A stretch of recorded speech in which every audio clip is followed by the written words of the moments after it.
devletin onu denemedim.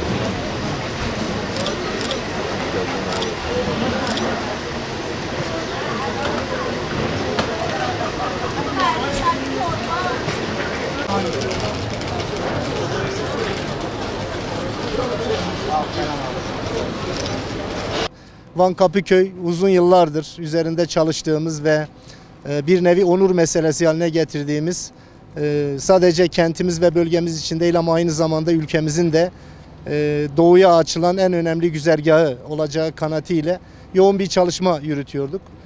Bugün bu çalışmayı yerinde görmek üzere buraya bir ziyaret gerçekleştirdik. Sizlerin de ilgi alakası çerçevesinde Kapıköy Gümrük Müdür Yardımcımız burada. Yine bu işletmeyi hazırlayan Gümrük Turizm İşletmeleri Anonim Şirketi'nin Van şubesinin genel müdürü yanımızda. Türkmen Bey ve Serdar Bey'e de bizleri burada karşıladıkları için çok teşekkür ediyorum. Umuyor ve diliyorum ki geçen gün de gereken açıklamayı yapmıştık. Aralık ayının 3. haftasından sonra buradan ilk yolcu geçişleri başlar. Ve yine 50 yıldır hayalini kurduğumuz modern bir gümrük kapısıyla, tam donanımlı gümrük kapısıyla hem İran vatandaşlarına hem İran üzerinden ülkemize geçecek olan diğer ülke vatandaşlarına hak ettikleri şekilde bir geçiş güzergahı sağlarız.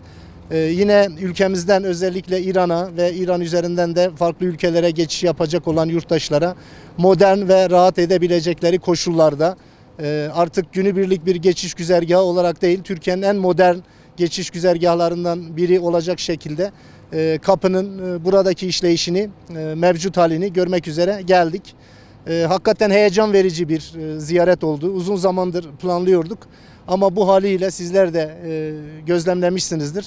Şu anda giriş takımız tamamlanmış, çıkış takımız tamamlanmış.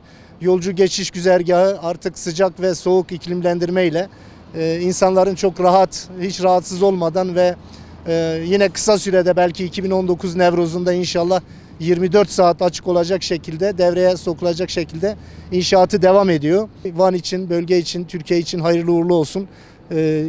5 yıl içinde inşallah buradaki bu faaliyetin, bu emeğin ülkemizin, bölgemizin ve kentimizin rengini nasıl değiştireceğini hep birlikte yakinen takip edeceğiz, göreceğiz ve o zaman tekrar sizlerle birlikte süreç içerisinde değerlendirmelerimizi yapacağız.